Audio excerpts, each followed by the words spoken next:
Ôi trời ơi.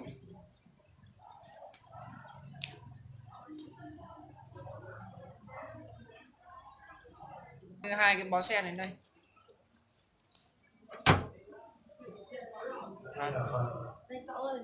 Ở đây có quán ăn sáng đâu nhỉ? Bây giờ sáng thì nước 10 giờ rồi. Cậu ơi.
Sen trắng. Sen trắng với sen hồng.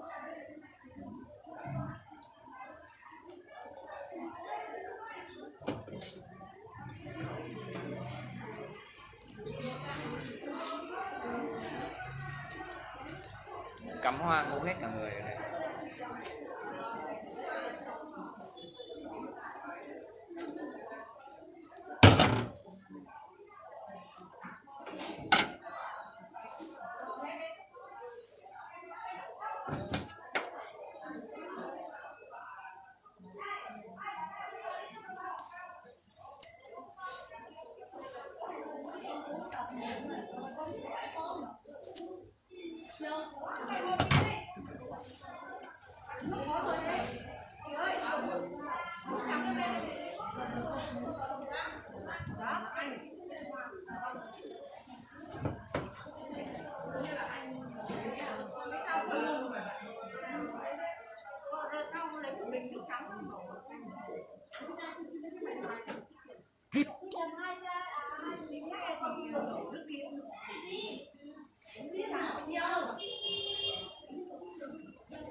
Chắc chiều em ạ.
Thầy khen quá, ngại chết đi được.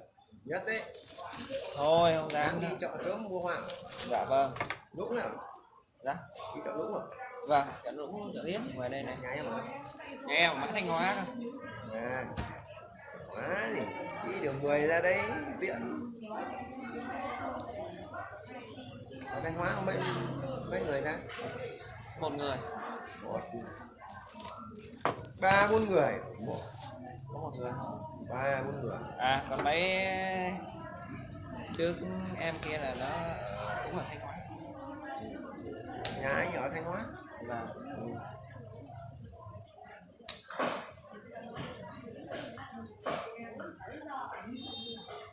Các thầy nhiều việc, nhiều tiền, mình việc không có tiền. Cắm hoa lại còn cao. Có hoa đẹp mà không cắm được thì cũng có đi đúng không?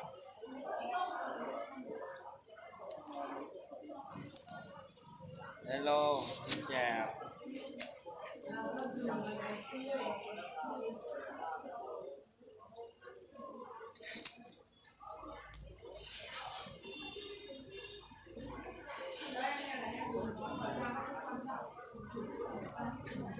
Đang vào hỏi câu đi chơi lâu vậy mà trong khi đó mình đang làm, đang nhìn thấy mình cắm hoa, mình đi chơi đâu vậy?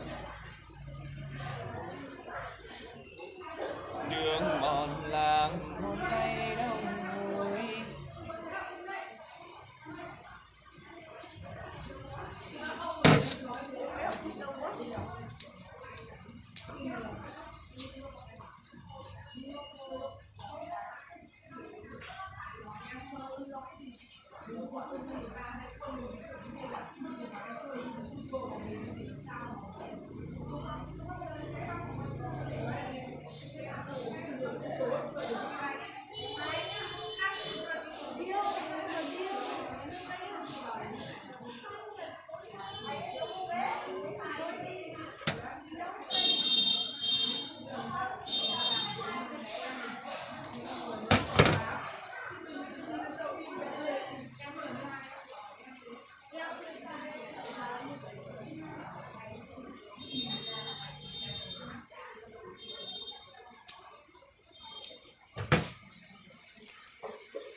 Bố nó nhìn vậy nó